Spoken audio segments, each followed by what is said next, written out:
Okay, I'm Judd Roberts in Roswell, and I was a minority stockholder and the manager of a radio station here back in those days. Radio station? KGFL. Okay. And we got word of it with the rancher himself. Word of the crash? Oh, I beg your pardon, of this UFO. Uh-huh. Of course, there was a release that came out of Walt Hunt's PIO department out at Walker Air Force Base. Mm-hmm. And so we followed it up. I did not go out because I to the crash site. I did not go out to the crash site. Excuse me for being so hesitant about this. If I'd look at the camera instead of you, it perhaps would be easier. Well, that's why I'm sitting over here so you can talk to me. Okay, so that's it. Be that as it may, So you were aware of something going on out there? Oh, definitely. And then strictly from Walter's press release or other sources? Other sources. As a matter of fact, I don't know whether I should say this or not, but it was true. We hid out the rancher for one night.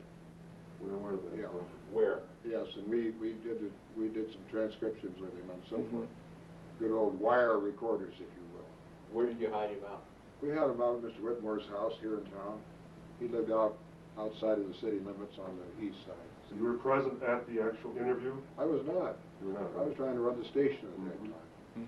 The question that we ran into is the very next morning, some friendly person, probably from Clinton Anderson's office, called us from Washington and said, we understand that you have some information, and we want to assure you that if you release it on this matter, because it's not supposed to be released, it's very possible that your license could be in jeopardy, and so we suggest that you not do it. And he said, when I mean in jeopardy, like maybe 3 days. Was there any suggestion when you got that phone call? I mean, did Walt Whitmore hesitate about releasing the information? Did he say, well, we're not going to release it, or we might release it? I made that decision. So you got the call? Yes, I was at the office, you see. See, W.E. Whitmore, with whom I worked, had different office hours than you and I.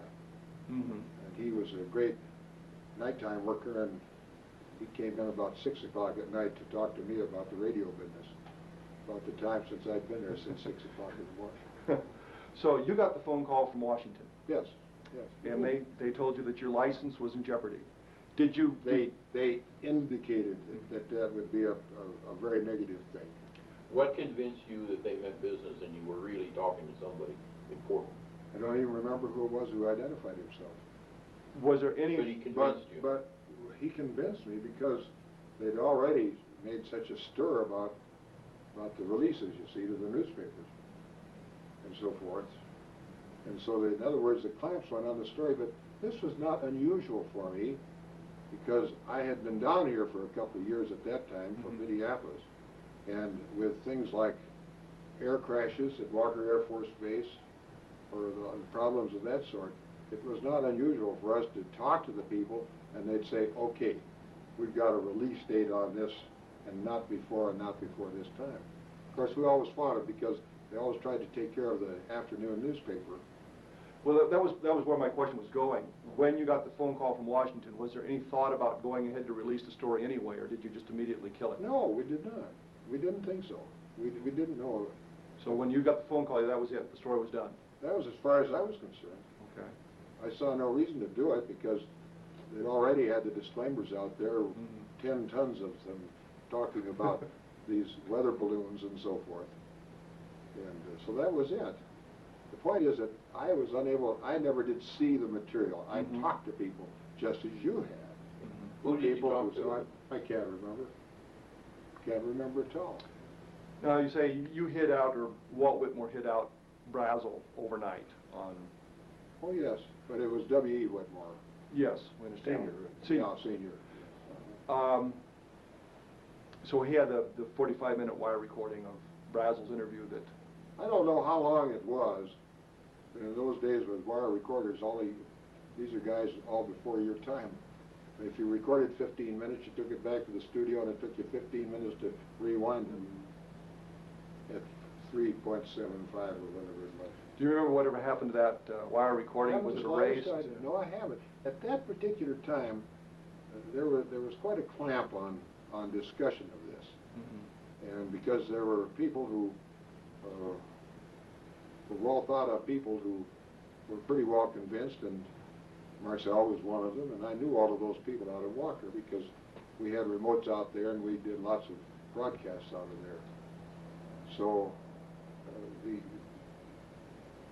I don't think that I think that we just decided that for Walt Hutt's sake and so forth, that we would sit tight and accept whatever it was, even though in our innermost minds we had real question about the validity of it. You see.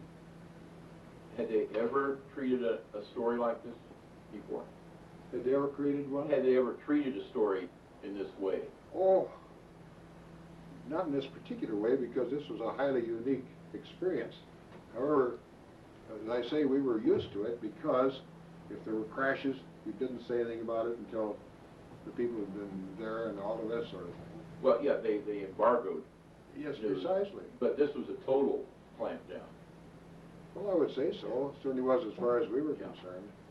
And there was no time limit on this. They didn't say Has after there ever such been and such anything date like you that can... before? I can't tell you, Did you- because, you see, I just got down here in '46 when I came down here from Pillsbury in Minneapolis. And so I hadn't run into that sort of thing. There was lots of it when we were in the missile site business down there and so forth, because if there was a problem, we were advised and we were out there with our blinking lights and all that sort of stuff, but we sat on those things until there were decent releases on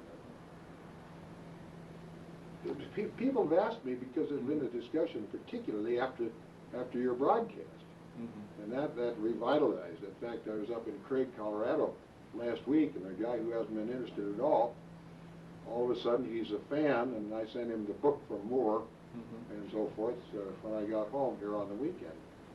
But the point is that insofar as I was concerned, people say, do you think it was true? And I said, I don't know.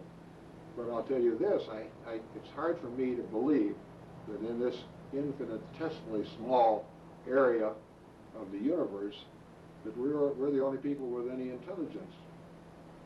So if there are, and another thing that interested me is because I had a friend who had a lot of hours with, I think it was with Northwest at that time, and he had, I don't know how many hours as captain.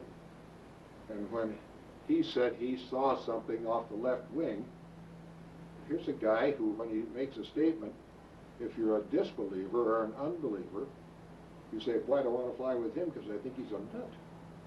So he puts his own business in jeopardy, as it were. So W. Whitmore had Brazel overnight. Yeah. Did you actually see Brazel himself? Did you ever see him? Only when they first came in, yeah. How did he come across to you? I didn't talk to him very much. We were, frankly, we were hiding the things for Halloween, and we didn't want to make much of a stir on it. And Whitmore's lived way out on East 2nd. So that's about it. Did, so Brazel is with Walt Whitmore overnight. Yeah. Did the military come and pick him up, or did Whitmore take him to... I think he turned him over. Would it be fair to say that Whitmore surrendered him to the military, or Oh, is I that don't too think strong? so, because he was just a guest overnight. Okay. So So you don't surrender a guest unless your name is this guy over in Iraq. But was the military, but the military was looking for him, though? I think so. Yeah. Was W. Whitmore hiding Brazel from the military or from your rivals? We just had a good story. So Whitmore was more worried about protecting his story than the military finding where Brazel was. We had no reason to hide him out, particularly, except we wanted to do some talking to him first. It so happened that it was all for nothing because we didn't use it. Okay, so that next morning, Whitmore decided he wanted to go out to the crash site. No, I decided that. You I decided. wanted to go out because Whitmore had been out there. Been out to the crash site, or? Yeah, I think, but I don't know, he couldn't get any closer than I did. I thought we could do it with a back road or something. So you followed the back roads out toward Corona. Sure. What happened when you got out toward the Well, crash they site? just had some roadblocks, that was all. And When I was on one of the back roads. Well, they had the whole thing. You used the word cordon a minute ago. I presume that might be a pretty one. I didn't pay that much attention to. I wasn't driving. We had another guy, and I was more interested in just getting out there, and disappointed because, believe me, we didn't get close. You say another guy, you haven't remember who that was? I haven't the slightest idea. We had about 6 people working for the station. So you went out to the area, you were stopped by the... Sure. How did they do that? They just say, sorry, the road's closed, this is restricted area. Military men. Yeah, we were used to that. Were they in a Jeep? Were they in a car? I can't imagine. I imagine they were just one of their blue sedans that they had. And as you approached, the fella came out on the road and waved you down? Sure. But as a matter of fact, the reason I'm so vague, I don't mean to be intentional, is because at that thing, it wasn't really a big deal. Because we'd had these experiences before where some accident had happened and where they just kind of blocked off the whole area. So it was perfectly reasonable as far as I was concerned. So you didn't get out to the site, you were turned around at that point and came back to Roswell? How close did you get, roughly? I'll bet I wasn't within 15 miles. I don't know. I haven't any idea, because at that time, let's say it wasn't important. We wanted to see the stuff we'd heard about. And of course, by that time, it was all picked up. Certainly that day. That's about the story. You said the stuff you heard about. What did you hear? What do you recall? Well, one of the things that I still remember specifically is that the material, they said, was as thin as the wrapper on a Lucky Strike package, but you couldn't break it, and if you twisted it and scrunched it up together, it would come back to its own deal. They tried to burn it, and so forth, and it was a good mystery for a small town. But of course, we had at that particular time, we had a lot of military people here, as you know. Do you notice any extraordinary military activity in town at that time? Of course, everybody started watching the sky. So there was an attitude within the town itself. Oh, very aware. And my thought was, looking back to the old days of the invasion, if you remember. War of the Worlds. Yeah, and the effect it had on people on the East Coast particularly. And I thought that perhaps maybe this was a good reason. I have reason now to believe that it was more than just protecting the public from getting upset over something. Because after that, you know, we got into the Lubbock Lights and all of these sort of things. And people that I knew who were highly respectable, people, long-time guys, ranchers and people like that, who saw some of these things, and they had no reason to kid anybody about standing on the side of their pickup and watching these lights go back and forth up in the mountains.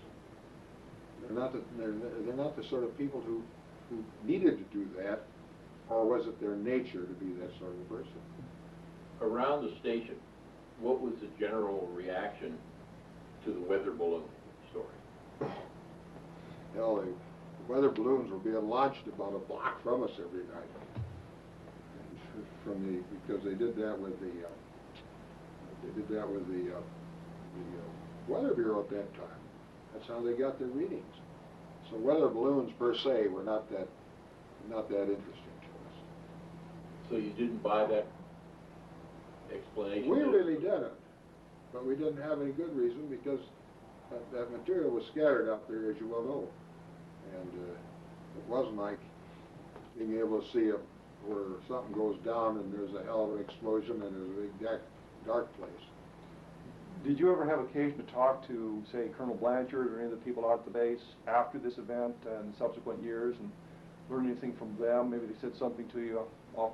I don't think so. Bill Blanchard was one of the first guys I knew out there, because he had served under my uncle, who was a general in the Air Force. In fact, we had 4 guys out there who were commanders who had all been students under him down at what used to be Kelly, down in San Antonio. So I always made it a point to meet those people, because they're nice people, and we entertained them a few times, and we go in there for a drink or something on occasion. But no, we didn't discuss it. And I don't know why we didn't, because that would have been the time to try to find out something, as it were. Mhm.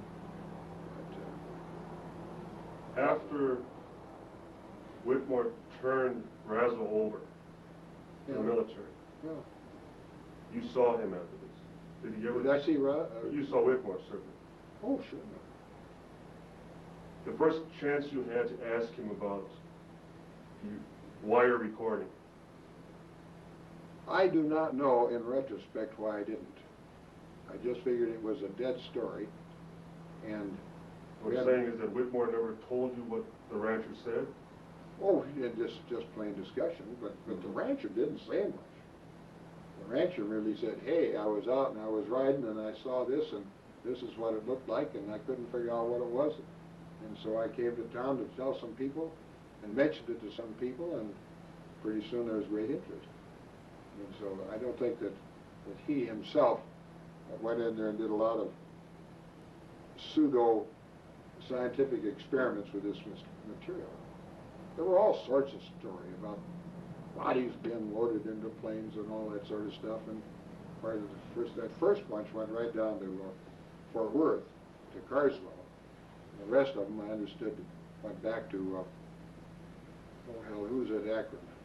You mean Dayton? Lightfield? Lightfield. Yeah, Dayton. Yeah. You say others, you mean other aircraft, or? Yeah, the presumption was. Do you hear any bizarre stories of aliens running loose in Roswell at the time, or anything No. like that? No, we did not. We probably would. We'd probably been too scared to notice it. After all, that was all pre-ET, and we didn't know how friendly these folk are. So basically, all you really know is a little bit of what Whitmore told you about the rancher finding the debris, Sure. coming into town, Sure. and then attempting yourself to go out to the site and being turned back, Yeah. and receiving the phone call. Now, are you sure it was Clinton Anderson's office and not? No, but I would assume so. He's our senator. Could it have been Dennis Chavez? at the Oh, time? well, it could have been Dennis Chavez, I presume. So, That was good enough for us, because at that particular time, you didn't go around wrestling with the FCC if you could help it. They gave you enough trouble on other things.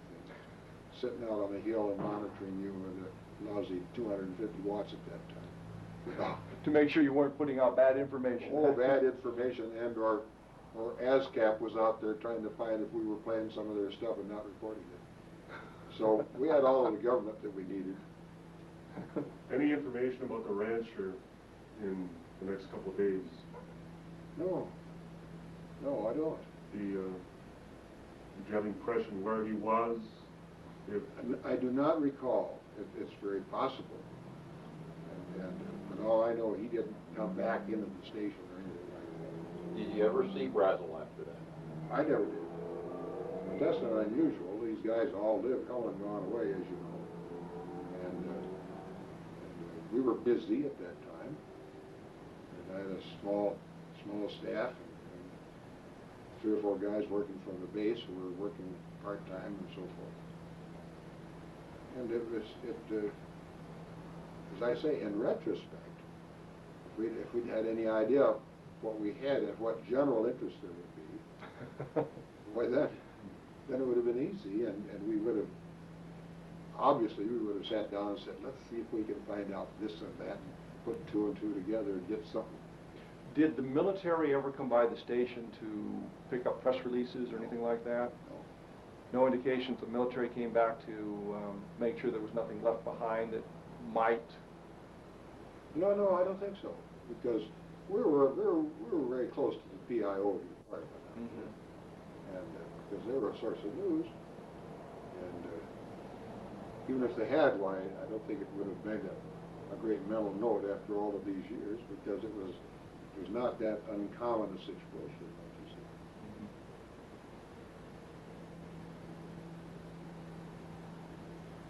through the years, and certainly since the resurrection of all the stories involved, any people that you've talked to, any former colleagues or anyone else that ever voiced an opinion or related any little tidbits of information to you? Oh, that I didn't have? No, because it was usually, do you believe this stuff? And it so happened that I believed it to some extent at that time, and then ultimately I just felt more and more that this was a possibility.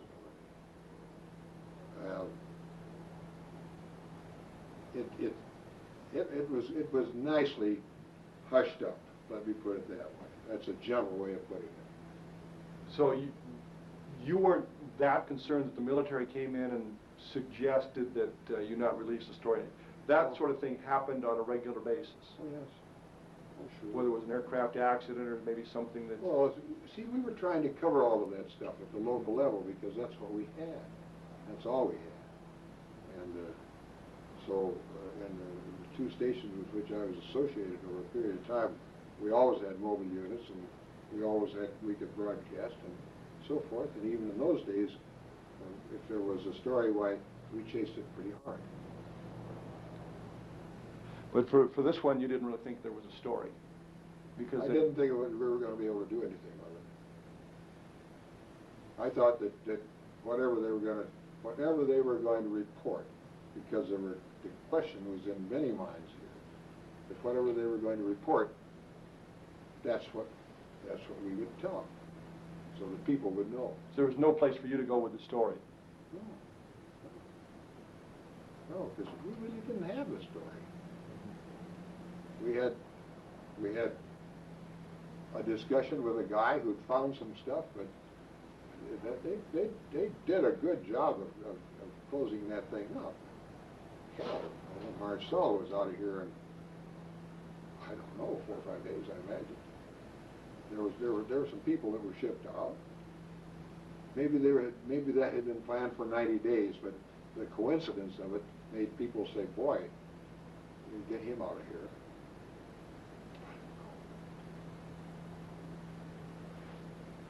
Was there much talk among the townspeople? Oh, Yeah. oh my, yes. Sure. It's the most exciting thing that happened since they sold the prize bull at the 4-H sale. Covering all the big news. Yes, I mean, secondary story, but next is the bull. Was there any general tone to the public reaction? That they believed it, they didn't believe it, whatever? I wouldn't have any idea, because we never did run a poll or anything like that. I would suggest that there were some people who said, boy, this must be a big story, or they wouldn't have made such an effort. And others who said, some nut. And so a weather balloon. It was a weather balloon, and that's good enough for me if they told me it was a weather balloon, by George. Which side were you on? I was in the middle between at that time. I obviously have gone to the there was such a thing now, but only on the basis of small bore logic that, as to repeat myself, if we think with this little dot, and it's getting smaller and smaller all the time, even though this thing isn't working too well up there now, but the fact is that for us to consider the fact that we are the only people with the intelligence to do that, and there's been so much stuff to the contrary since those days that I don't know. All I know is I think that to keep repeating myself, which I don't mean to do, but you could cut it, I presume. but the point is that why should we think in this little weensy part of the universe that we are the only people who were ever created with any intelligence? I know people who think there are other intelligences in space that are perhaps way ahead of us. And this might have been, maybe somebody came down and said, hey, we saw some flares down on that little old place over here on the atomic test. We saw some flares, we thought we'd send somebody down and take a look, see what was going on. And so they did, and they had the misfortune to do some bad navigating or something. Well, that's a new way of putting it. How did you know which ranch to go to? Because we talked to the guy when he came to town. And he actually told you, he gave you directions or told you? All of these old timers knew exactly where the ranch was. Everybody knew where all of these ranches were. Big ranches at that time. And, I was busy in the station, and that was a very busy 7-day-a-week job because we covered sports and we covered this and we covered that, and I did all the selling of all the advertising, what little there was. And so my job was to stay right there and run the thing. Whitmore himself was an absentee owner, and that's the whole story. Looks like that's it then. Is this deposition over then? I believe so. I think you've done a heck of a job. Well, no. I'll turn this off for you. How's that? Fine. Were they in your program? Where they thought it, and they never bought the idea that it was a reflection from somebody's glasses down on the ground. I'm just putting the date on this now so that we've got a picture of you with the date, so that we... Well, I wish I could be more helpful, because I'd love to see you guys come up with some real solutions if you could find it. We're getting there. Yeah. Really Are you? Putting little bitty pieces together. In fact, we feel very we can slowly. put the whole timeline together. Which is why your story is important, because you have a couple of little pieces that help fit it into the whole chronology. So I can never convince you how important your story is to us. Well, I realize because I'm impressed that you are willing to take the pieces, but that thing is pretty well shattered out. You've got to pick them up, don't you? It's shattered and it's old. And find out. Oh yes, That's the big problem. Hallucination. I know I saw it. Well, we're rolling now. We've got the tape going. So you're Mrs. Lyman Strickland, Marion Strickland, Yes. and we're here in Roswell, New Mexico. On Again. September 27th. Which it says right there on the official thing. And we'll turn that off. And so, let's go. You were saying you knew Mac Brazel. Yes. He was a neighbor. Yes. And you lived out near his ranch in the summer of The 1940. ranches joined on a corner. They cornered. Okay. In which direction? It was southeast of Corona, and the cornering was in the same direction, southeast Okay. of Corona. So you were farther from Corona than Mac was? No, he was further. Oh. That ranch belonged to the Fosters at the time. Right. Now, you knew Mac how long before the summer of '47? We moved there in 1939, and I had 3 small children. Excuse me. Can we help you out with anything there? Or? I'll turn that off. Yes. Back on. No, that's okay. We were talking about Mac Brazel. Well, we moved there in 39, and I had, my youngest child was only 3 or 4 months old. And I didn't get around to meet neighbors, but my husband did. And he undoubtedly knew Mac from very soon after we went there. We bought the place in 39. So, Mac came by. He would stop, and sometimes at the barn, sometimes he came in the house. I just knew who he was. He was a very friendly guy? Yes, he was a very self-sufficient country man. He was very dependable and self-confident. He was not stupid. He was not a highly educated person. So moving ahead to the summer of 1947, leaping right ahead, you're of course aware of the events that took place in July of 47. Yes. Now you have no personal knowledge of what happened. You didn't see anything. You didn't go out to the crash site or anything like that. No. You didn't. No, I think Mac went to, see, we were on a spur that was off of the main line that went from the Foster Ranch to Corona. And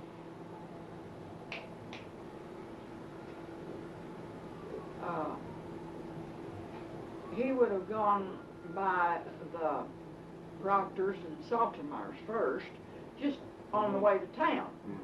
But he would come out of his way to come by our place. But he came by and told us about it, and probably tried to get Lyman to go down and look at it. Sally said she. Now, Sally is your daughter? Yes. Okay. We had 2 sons, but they're both deceased.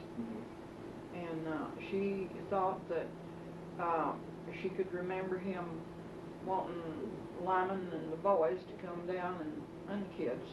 She was one of the boys. Literally. And she said that that was a busy time of the year. If it was dry, and it was dry more than it was anything else, they were feeding or marking lambs or one thing or another. Now, you said you remember the thunderstorm, or? Oh, yes, because we had this is the house that was built later. We had a little old dinky shack that had a porch that wasn't any wider than that. And my husband, all ranchers go out on the porch to see where it's raining, how much and who got some. And he had to stand out there and see where it was raining, and there was so much thunder and lightning that I begged him to come in the house, and finally there was this terrible thunderclap, and he came in and he says, "Boy, that hit something." You know, it has a different sound. It has a hollow sound. So he thought lightning had struck something. Yes, and it was 2 or 3 days after that Mac, no, it was longer than that. It was a week or 2. Did, he didn't see the lightning hit anything, or he just? No, that's hilly country. And the clouds were hanging low. They were pretty low. So then you and Lyman, nobody went over with Mac to see the stuff? No. Mac went to the Proctors and maybe the Saltermeyers. I don't know if he went there. But they didn't go down there with him. I guess everybody was busy, and Mac thought it was a weather balloon or some sort of an experiment, that he was glad to do the government a favor to bring them to pieces. And that's actually the attitude he had when he gathered it up and took it to town. So he brought it into Roswell, when you say town Roswell. Yes. Okay. And what happened to him in Roswell? Did he ever talk to you about that? Very secretly, and he didn't talk to me a lot. But they were around my table, Mac, and I don't know whether Bill Brazel was there or not. I don't remember that. But Mac and my kids and Lyman, and I was busy carrying the coffee pot. And I really heard more sketches of the conversation than if I were just sitting there talking like we are here. What pieces of the conversation did you hear? What do you remember about that? How nasty the officers at the air base were to him. By nasty, what did he elaborate on that? He did to them, yes. He was held for, I believe it was 3 days or 3 nights. Of course, ranchers all had livestock in their corrals that had to be fed, and Mac was there by himself. And I think he called Bill. Bill was in Albuquerque to come down and take care of his livestock, but they literally threw him in jail. And it was 2 or 3 days later, Lyman and Floyd Proctor had some business with the Bureau of Land Management, which had an office. I don't remember where their office was then. Anyway, they came down here to the Bureau of Land Management together, and they saw Mac being escorted by 2, I believe, 2 Army men, and I don't know whether he had handcuffs on or not. I don't believe I ever heard that, and I don't believe he did. I believe they'd have said something about it, because we were all, the whole neighborhood was scandalized that the Army, that the services would treat people like that, people who had good intentions. Did Mac never mention what went on when he was held on the base? I didn't hear it. Surely Walter Hawk did. He was a lieutenant. I couldn't tell you because, like I said, I was carrying the coffee pot. Mac was very secretive, and I know that he made it plain that he was not supposed to tell this and not supposed to tell that. And I think most of what he was not supposed to tell was that there was any excitement about this material. Now that's my recollection. But Mac was pretty unhappy? Oh, you bet. He was a man who had integrity. He definitely felt insulted and misused and disrespected. So he was annoyed at the way the military treated him. It was worse than annoyed. He made the effort to come in with the material, and they treated him that way. That's right. And he sat basically at your coffee table and elaborated At on my it. dinner table. Dinner table. Didn't have a coffee table. I meant dinner. I meant Yeah. actually kitchen tables. What I meant. Yeah, that's probably. Was this the only time that he talked about it? Did he ever mention it? Maybe some other times, or? I don't remember him being at my table. I was in the house. Now, lots of ranch women are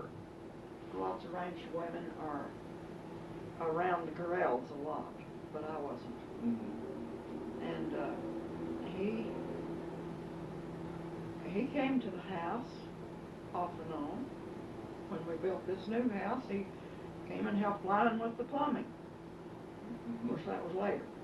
But I don't remember that he ever came during that time of stress. And he was definitely under some stress and felt like he had been misused and kicked around. And this was right after he got back? Yes. Right after they let him go? Not too long. And since none of us really knew then what the importance of it was, I don't remember just how long it was. It might have been 2 weeks. I don't think it was 2 months. Did he talk about the material? Yes, he did. I remember he said something about that you could crumple it up and it would come right back out. Now, my daughter, I have been asked before if anybody had any scraps of it. And my daughter told me on long distance, she was only 10 years old, and she said she wasn't impressed with it, but that Bill Brazel brought a scrap of it up there, and he was at the corral. He was not in the house, and I know I never saw any of it. I never saw it at all. And she said that it was very, very thin, that I sewed a lot, and she was familiar with fabrics, and she said it was like a very thin cotton, but very tough. Now, she emphasized the words tough. And I said, how big was this scrap Bill had? And she said, oh, 6 inches by 8 or 10. And I said, what do you reckon he did with it? And she says, well, if they didn't, Bill's, I don't believe they were people who kept a lot of, they didn't have their house cluttered like this. And she says, well, if he didn't realize the importance of it, he probably threw it away. Now, of course, I don't know. That was just conjecture. Where's your daughter now? Fort Morgan, Colorado.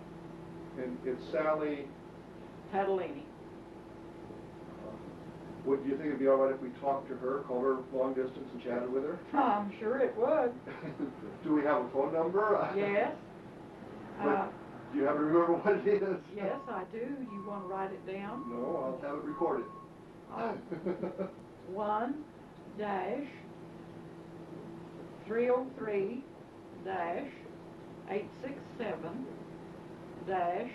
1-303-867-5025. That's her home telephone. And that's Sally Catalini. Cavallini. Now, of course, her husband and sons wouldn't know anything about it. Are they from this area, or are they from Colorado? Or? They're from Colorado, all of them. But she says Bill Brazel brought a scrap of it by for her to take a look at. Well, Or just to show. to show, and like I said, now she lived at the corral. Her daddy had to order her to the house. She had her horses and so forth. And she was out there, and the boys were out there, and I suppose Bill stopped, and that was the whole family as far as Bill was concerned. So, and I don't know whether I was home or not. So basically what you know is Mac Brazel was held by the people at the base for a number of days. Yes. He came to your house and was irritated by He their... was worse than irritated. by the treatment of them. And you heard some of his discussion about what went on at the base. And then Lyman saw Mac in the company of a number of... If I could say something that's off of the record. Back on the record. Could I ask you about the thunderstorm again? The thunderstorm. Did anyone else comment? Did you hear anyone else Comment about the thunderstorm? about the storm? I asked Juanita about it one time, and she said no, she didn't remember it because she had little children. Her children, by 1947, mine were 7, 8, and 10 years old, 12, and hers were babies. And I think that's what she said, that she didn't remember that thunderstorm. I don't know if anybody else did or not. Anyone else in the family that commented about the loud About thunder? thunderclap? Sally could remember it. I don't know. Okay. My sons have said are not living. Did Mac say anything while in Roswell that he was threatened, or that they? I think he was threatened with something because he was threatened if he opened his mouth, he might get thrown in the backside of the jail. Now, he gave that impression, definitely.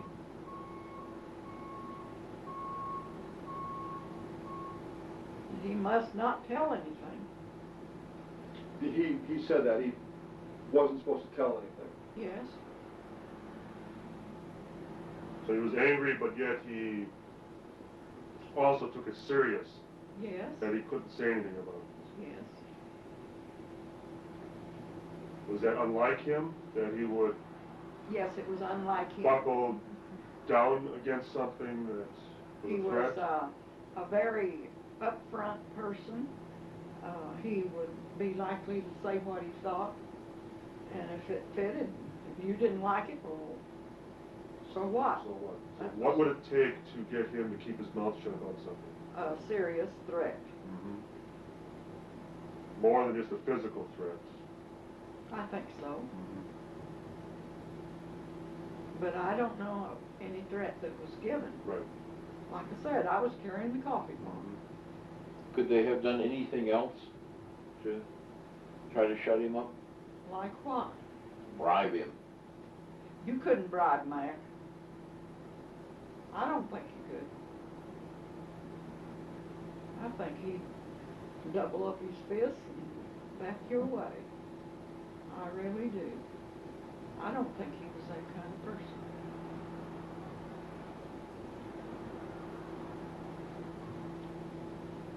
Has anybody else made any such remarks about Mac? Well, I was just going to ask, as far as his financial situation prior to the incident? I don't know much about his finances.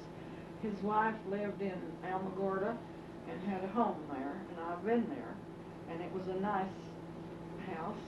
It was just a nice house in a nice part of town. It wasn't extraordinary in any which way, but it was a nice home, and she had a pretty yard with flowers.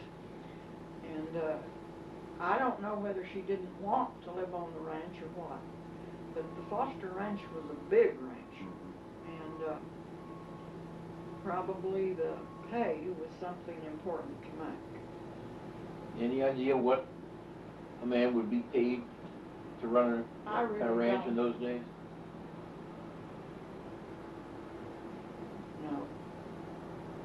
I know what we had to pay hired men when we hired them just by the day, but I don't have any idea what a ranch manager would have got. What did a hand get per day back then? A common hand would get about $60 a month, and or $5 a day for a day's work. If it was hard work, and if it was somebody that knew what he was doing, like windmill work or fence work.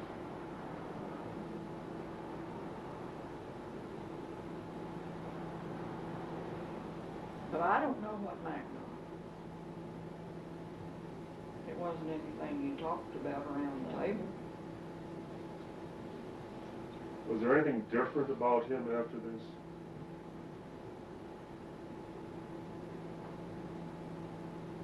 He might have been a little more reticent because he felt like he was disgraced, and he really wanted to square himself with his neighbors. I think that's why he talked a little, because he was afraid that the neighbors might think he had done something of a crooked nature. But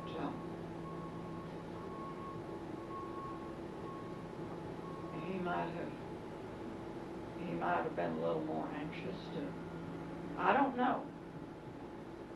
When we built this house, I said, this house that's in the painting, Lyman didn't know anything about plumbing. He cut two pieces of pipe, and they were both too short. And Mac come up and helped him, and they put in the plumbing together. Now, I don't know if Mac would have done that before that or not. This was in the early 50s. Who painted the picture? One of my sons did all. Did he paint all these pictures? He painted everything in oil and did all the wood carvings. Anything that's in China, I did it. I'm impressed. He did this one by the fire, by the Yes, campfire? that's a story. That's a story that's really true. That happened when my husband was about 2 or 3 years old. You want to turn it off? No, that's okay. My son painted it from his father's story about it. At that time, they had no fences, or very few, and lots of cowboys. And they ran, this was like the Chisholm outfit, but they didn't work for Chisholm, they worked for Hinckley. And they run cattle from the Pecos plumb to the mountains. And anyway, these cowboys went out in the morning. I don't know how many there were, half a dozen. And this one didn't come back. So they knew something had happened to him. And what had happened was that his horse stepped in a hole and fell with him and broke the man's leg, but not the horse's leg. And the wolves could smell the blood. The skin was broken. The boot was full of blood. and the wolves could smell the blood, and if National Geographic, and they did, I read it, if they want to tell you that wolves won't attack, maybe they won't if there's just one. But where there's a whole ring of wolves, a bunch, and they smell blood, they would. And anyway, he had little chips of wood that he got on fire and threw at them all night long. And they found him, the other cowboys found him the next morning. And my mother-in-law, Lyman's mother, walked up to it and says, "There's supposed to have been a tree right there. That's where the chips come from." My son had never painted a tree. He never painted a tree until I insisted that he paint these that are around the house. And so he didn't put any tree in it. And her sister, Aunt Jenny, walked up to it and said, somebody else in the room says, "Well, did he get over it?" She says, "Well, he sure was a good old dancer." So I guess he got over it. Those are beautiful pictures. Yeah. Well, thank you. I treasure everything Oh, here. you should. My son was selling at the time that he died, and he had sold several portraits. And the people who had commissioned portraits came and got them. But I kept everything else. I could have sold some. I just plastered the walls with them. Yeah. Great. You don't want to see. And what is it that you painted? I paint china. And what in here did you do? Well, this cabinet is full of it. Up here? That cabinet is full of it. And everything except one or two antiques in these shelves. It's obvious where you learned it from. Yeah. How about these cups with birds? I painted all of them. It's incredible. Actually, that's marvelous stuff. Now, I didn't paint the Virgin that's in the window. I did about half of the birds, or more than half, maybe. The flowers on the china thing? Oh, yes, I did all those. Extremely realistic. Actually. Well, thank you. I've enjoyed doing it. My son was painting at the time that I found the lady who gave lessons, and that was her husband that came with the onions. And I thought, well, I've always enjoyed China, and I'll do this so I don't interfere with his work. Like heck. He had talent that I'd never have. It's obvious. I wouldn't say that. You've got a lot of talent. But it's obvious that he had lots of talent too. He had a lot of talent. But it was pretty much a sideline for him? That's true. Just- He was 40 years old 59. when he died. And he had really just gotten into the artistic efforts. He drew from the time he was 4 or 5 years old, things that you could, well, I'm his mother, things that you might say, this is awfully good. He drew one that I hung on the wall until it turned yellow, and it was a cowboy standing by a windmill. And the windmill was much taller than, the cowboy was much taller than the windmill. So you know who was the most important. Mm-hmm. But both were very good. And he was 4 when he drew that.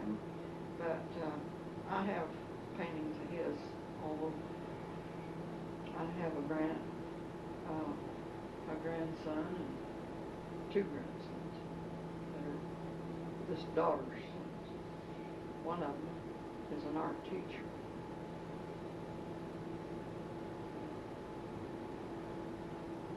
Well, if you don't mind, I'd like to video the paintings. All right. I'd like to, I don't know if it'll come out, how good it'll be, but I'd certainly like to give it a shot.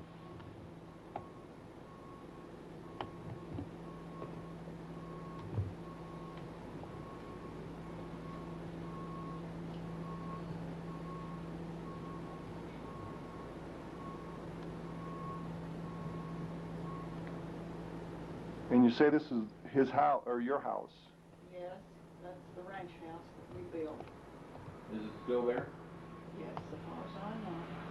My husband had, after we moved in here and I knew what was going on, he had 5 little strokes. But he had glaucoma, and my son and I were suspicious that he had some. This is a painting of his too. This is not a photograph.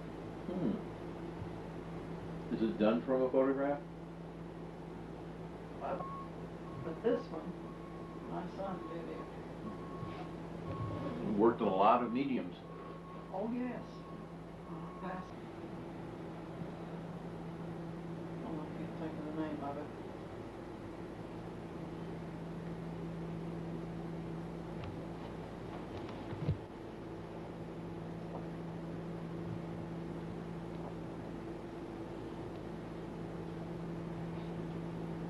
So, He had glaucoma and was treated for it for several years, and his eyesight was such that this old excitable woman wouldn't ride with him, except on a ranch where it didn't matter. But we were coming back from Roswell with a load of feed, and I was driving. We had a 3/4 ton pickup, and usually loaded it with 2 or 3 ton. This is when approximately? This was in, maybe in the 50s. I couldn't tell you exactly. It didn't have anything to do with that. Right.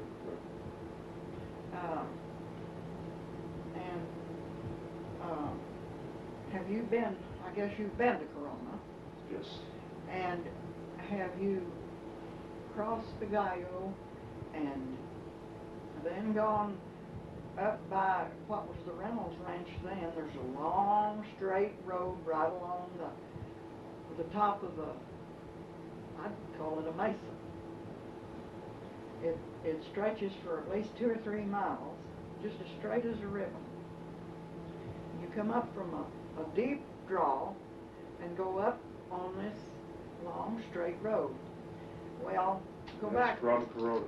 This is going to Going to Corona. Corona. At the cutoff, but it's 59 miles out here, and then it cuts off to go to Corona. It wasn't paved then.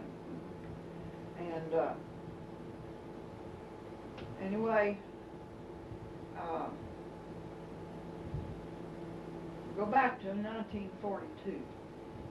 About 1942, there were lots of Army planes going over, because that's right on a direct line between here and Albuquerque. And there was one that had the bomb site. If you remember, they had a bomb site that they protected with men's lives. And the planes were fixed so that they'd blow up if they didn't land just properly. Well, anyway, this plane circled this was night. We had gone to bed. It was about 10, 11 o'clock. And nearly everybody had tin roofs. This was 1942 now. You could see the tin roofs shining in whatever light there was. And this plane, you could tell it was in trouble because of the way the motors sounded. And they circled every ranch house in that area, ours included. And by the time you think of what to do to go down to the field with your pickup and shine the lights on the furrows the way they ran or something, they were gone and gone on to some other place. Anyway, they spotted this long road across there. And they tried to land and it blew up. And they cordoned that off for a week, gathering up pieces. And anyway, this was 1950. And I was driving real slow and up out of the Gallo, which is very sandy. You don't cross the Gallo just anywhere. It's so sandy that you could bog down in the sand. Came this red light. just as round as the moon. A large, red, pulsating light came up out of the gallo, came directly at us, and all I could think of, we were up on this long road, all I could think of was that it was a plane that was in trouble when trying to land. And I know that Lyman agreed. We must have talked something, and the bar ditch was awfully deep, and we went off on that side. It's a wonder the thing didn't turn over with the load we had. But anyway, he got out and run down the hill, and I had a heck of a time getting my door open. But I did get out, and I saw it not through the windshield. And this light came right straight over us and stood there, just as still. And all at one time, it took off and went on in another direction. Now, it didn't occur to me at the time until the next day. There was not a sound. No sound. You were outside the pickup at that point. I was outside the pickup. I was not seeing it through glass. And there was not any sound. And I said to Lyman, I'm going to call. We had a telephone bill in, too. And must have had part of this house built. And I said, I'm going to call White Sands and tell them they lost one of their rockets. He says, you just shut up and don't say one word. They'll make a fool out of you. And they already had 2 or 3 people who had seen things. And I was just convinced it was some earthly thing that had gotten loose.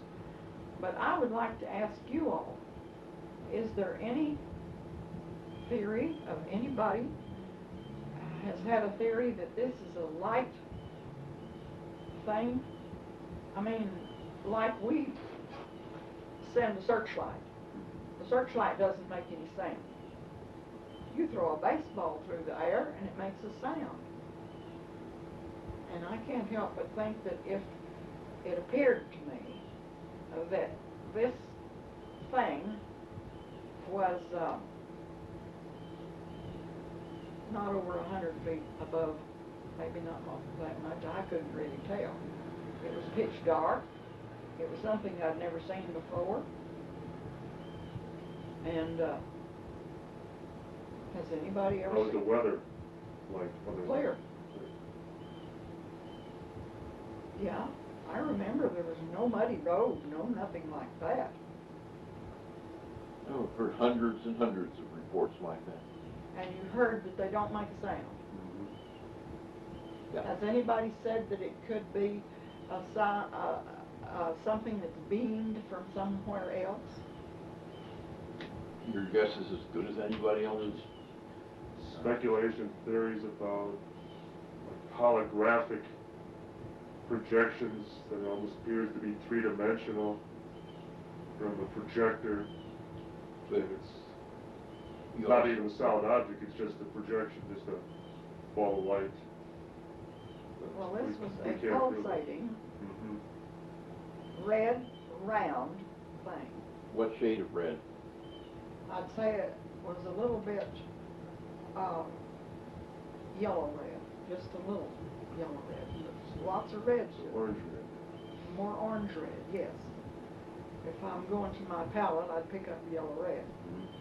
But it would be an orange red. Well, we even have lots of reports of huge vehicles hovering over people's heads with no sound at all.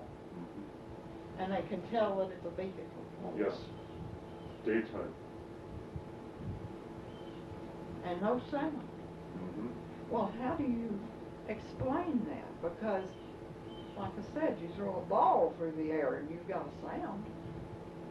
The theory there is too that somehow the object is able to, with some type of a field that would surround the object, actually draw the surrounding air molecules with it that would serve to cushion it and eliminate the friction, the air friction. Something, you're I know it's, speaking Greek. but Really, So in other words, we don't know. there's no friction. In other Got words, some there's no, ideas. well, you know what a sonic boom is, as Yeah. far as, because that's where the air is separated by the supersonic jet, and as it comes together, it collapses. So whatever this is, it doesn't cause that. It doesn't allow it to come together. It doesn't seem to have to come together. There seems to be no break in the air. So that's where the theory that it's actually drawing air with it. See, too, when you have an object that moves that fast, that the friction would cause it to start to glow. That's where, like, a meteorite breaks up, or even a satellite in re-entry would burn up as it comes into the atmosphere. Mm-hmm. We don't get that. Well, These this are- thing wasn't a meteorite because it stood there. Maybe they were seeing how smart we were to see if they wanted to ask us a few questions. I don't know. Decided they didn't. How long did it sit there? You know, you're under such a stress at the time, it's hard to say. I would say a few seconds, maybe certainly not more than 3 to 5 minutes. But you were moving in the truck at the time. No, Well, I you had had stopped stopped. the truck, You had stopped. yes. Was it up ahead of the truck as it appeared to hover, or was it It overhead? hovered right overhead. Right overhead. If I had been in the truck, I couldn't have seen it. But I had, you So know, as it's you hard to put open a pickup. Looked out through the windshield. I didn't look out through the windshield. I did when I first saw it. Right. My husband had run off down the draw, and he kept hollering at me to come on out his side, and I think I was afraid that the whole pickup would turn over, because that was a deep bar ditch. I've heard that they've got that road paved now, and I don't know what kind of bar ditches they got, but that one was deep. And anyway, I remember struggling out on the driver's side, and stood there, because by the time I got out, I could see that it was not an airplane that was trying to land and come down the road. But that's what I thought it was. Could this have been in 1949? It could have been. I couldn't swear to the date. I hauled an awful lot of feed by myself. His eyes got so bad that...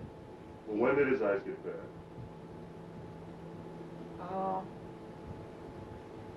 I guess he had some eye problems from the time I first knew him, but they were not treated until in the late 40s.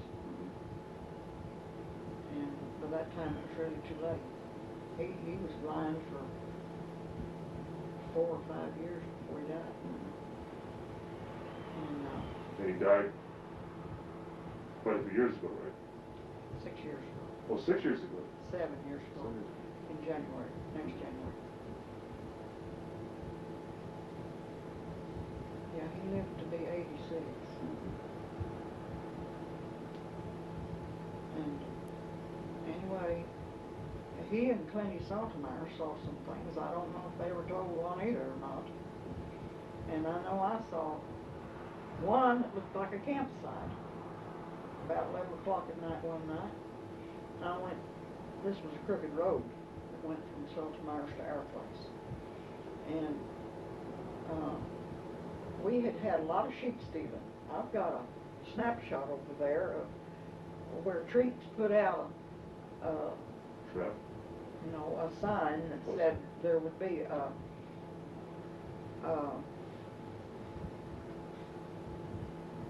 that they would pay for information on the sheep. Reward for it. Yes, a reward. And I went right home and called Clenny, and of course got him out of bed. Told him that this campsite was up above. There had been an old road there. And Clenny says, why, that road washed out to where nobody can get in there. And they went up there the next morning and come around from the top side, and they said they found a dead, well, I believe it was a calf. Catherine's been looking. Was there evidence of a campfire?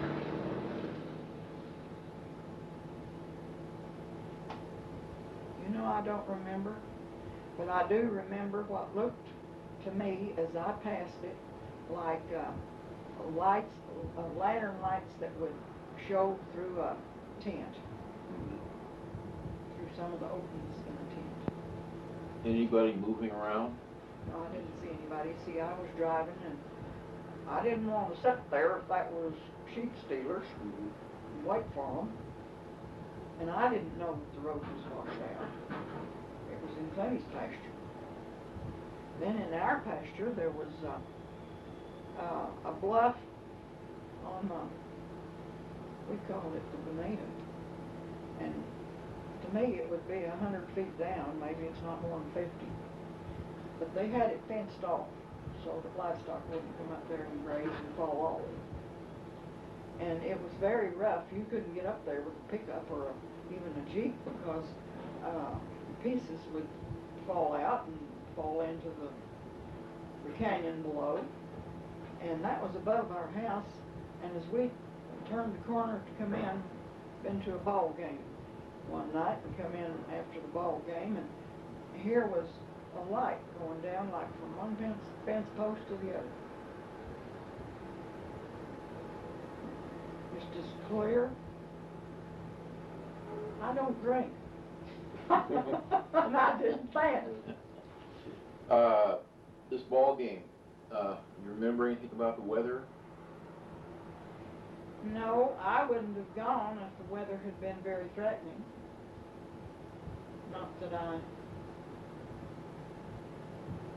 we lived in a remote enough area and had livestock that, I guess I'm an old stick in the mud. I just wouldn't have gone.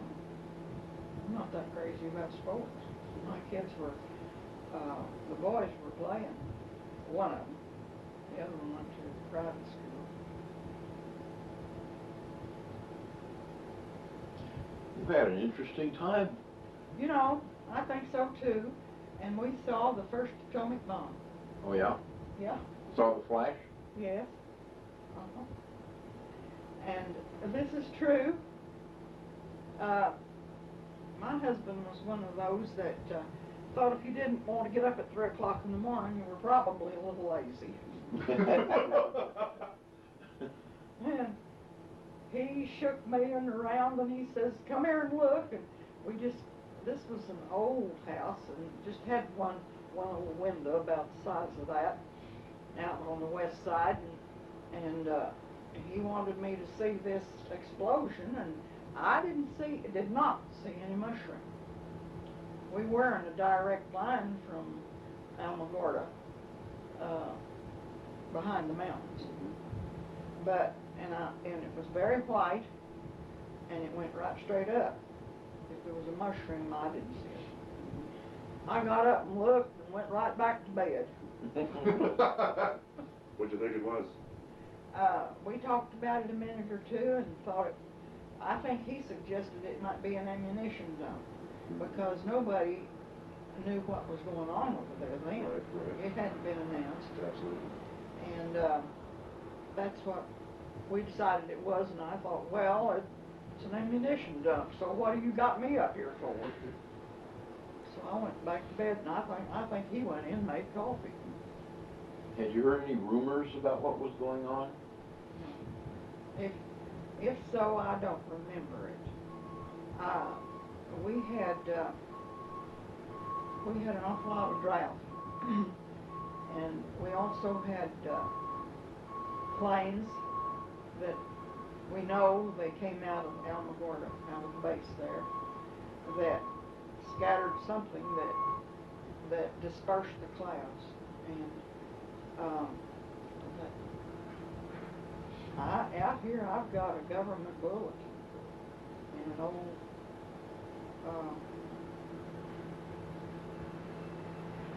I've got it out there in a box. I know where it is. It'd take a while to go find it. Anyway, the ranchers all really, they thought that the that these young boys were doing this. They were buzzing windmills too at times, and they thought they were doing some of it just on their own, just to be funny. And they made a protest, and there was, I can't remember that man's name for sure. Anyway, the general, and he came in from El Paso, and he told them that it was not his boys that was doing that. It was a group that was assigned to experiment with the weather. And he gave us the address and what to ask for, and we got these bulletins, this one that I'm talking about. And anybody that asked for one after that didn't get it. They shut it off. But I still got it. Tell us about the experiments. The experiments were going all up and down the Rockies, even into Montana. And there was a big experiment station right there at the mouth of the Platte River where they had, when they had that big flood on Platte. 1960. But this one was spotted too. I mean, it was named. We got first government bulletins from Montoya, Senator Montoya. Anderson was, Senator Anderson was down right in Sorrells. We were just a bunch of hicks that didn't go anywhere. But they could see some of these planes coming in. They were branding calves or marking lambs or something one time, and a bunch of men around on the Gallo, and this wasn't at our ranch, but all the neighbors got together to do those things. And they could see something being dumped out or spewed out of these planes, and the planes going right, you might say, into the clouds, or they appeared to go into them. The clouds would just vanish. You could just go buy more feed. You saw this happen? I didn't see that. My husband was there. But I saw the planes come in. One time we were stuck in that same draw that had that bluff on it I was telling you about. With the anyway, the water had come down. Those magazines are to be given away, and you can have any you want. We were stuck, and there was the biggest old black cloud up above, and we needed rain and needed it bad. And we were just working like crazy to get that. It was my husband and the oldest son and I to get that pickup out of the draw, because it would wash it away. And the planes come in, and finally somebody noticed them there, and those clouds just absolutely vanished away. This government thing, they said in so many words that they were trying to send the moisture into the areas that needed it for dry land farming, wheat and so forth. Makes sense. I think they nearly got sued. They washed away the Kansas City stockyards once. Got more. Which served them right. Predicted, I think that's all we really need. Great. You've done some wonderful work for us. Well, I hope it's been worth something. I think the American people ought to know what's going on. I can realize one reason that this was kept secretive is, you remember Orson Welles? You're too young. Well, we read about it in the newspapers. I do.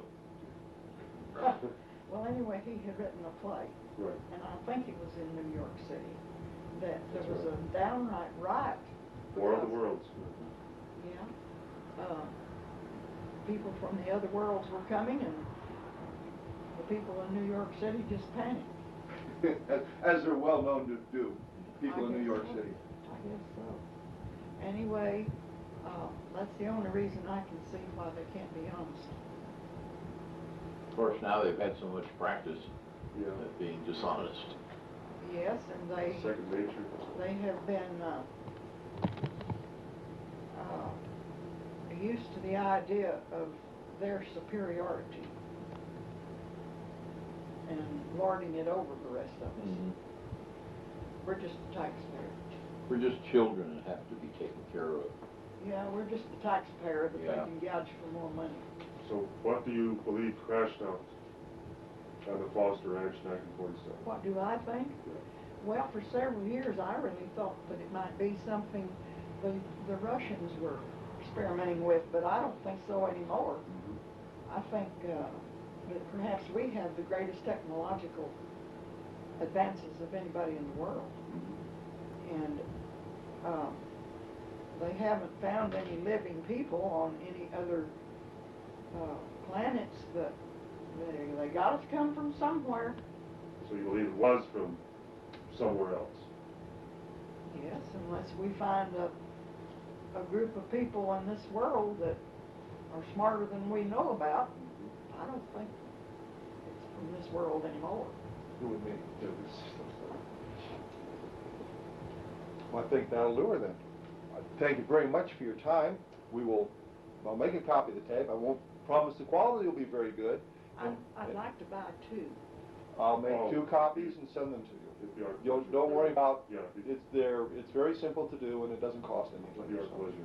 You get more, sort of our payment Yes. for you helping us out. Well, thank you. I appreciate it very much. Okay.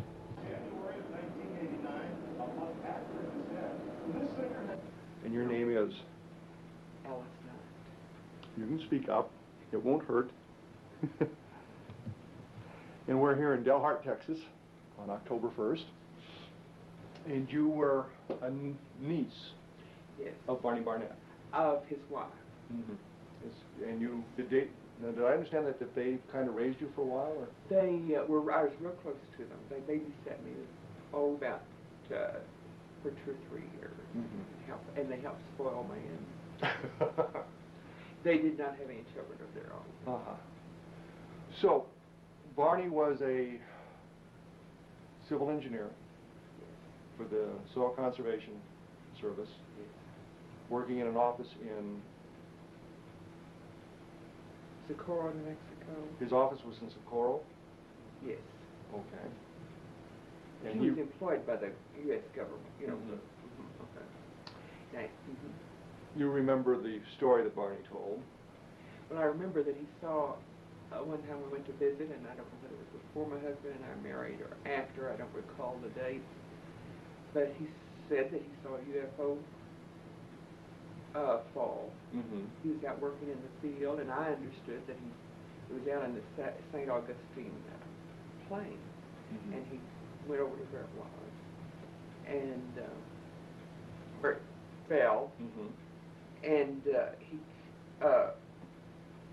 got nearly to the side, and there was a group of people on a geological or archaeological hunt, and they were over there. I don't remember how many people he said, but they got nearly up to this UFO, but it was close enough to see some creatures, or he said they didn't look like human beings out there.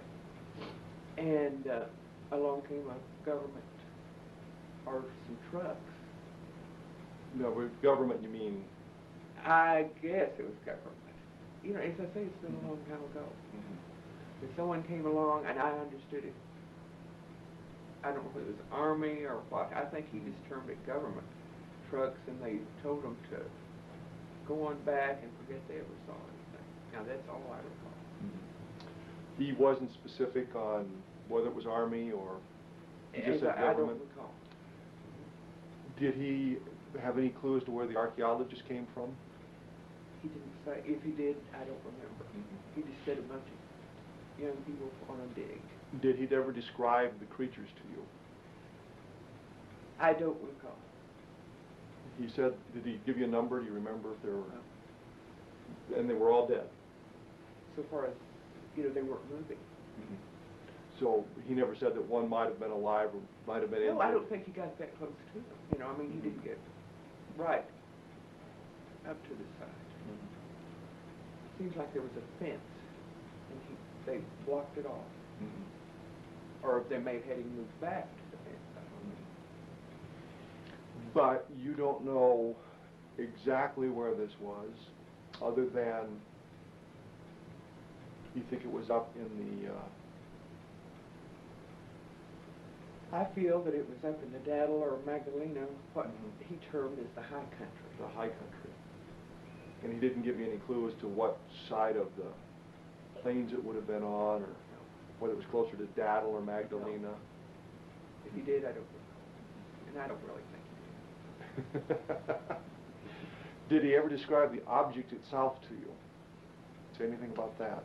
Do you know, I don't, you know what, since you've heard about all these others and things, you don't realize, I don't recall if what he said or what has been put into my mind, or, you know, that I, not that anybody's put anything into my mind.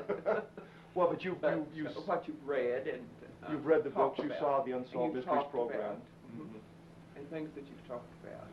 And there's been talk of UFOs ever since. But your memories then are just pretty vague about what he'd said. That's right. Except that I do know that he said he saw a UFO. And that there were creatures In it, and or he saw. people or whatever. So, And I believe he did describe it as a round thing, but you know, as I say, I don't know what. do you recall now, in the subsequent years, what his feelings about UFOs were? No, don't even recall us talking about it. What's your feelings about him? What do you think? Well, since he saw one, I know that it's true. So you believe, based on what Barney told you, Yes. that flying saucers are real, and they're piloted by beings from other planets? Is that a fair assessment? I don't know who they're, I just know that they're real. Or this, yes. But you trust anything Barney told you on that Yes, score? I would. Was he ever known to play practical jokes or spin tall tales or anything like that? Oh, I don't know that he'd play practical jokes, but not spin tall tales. So he was very... But he was serious about this. This was serious.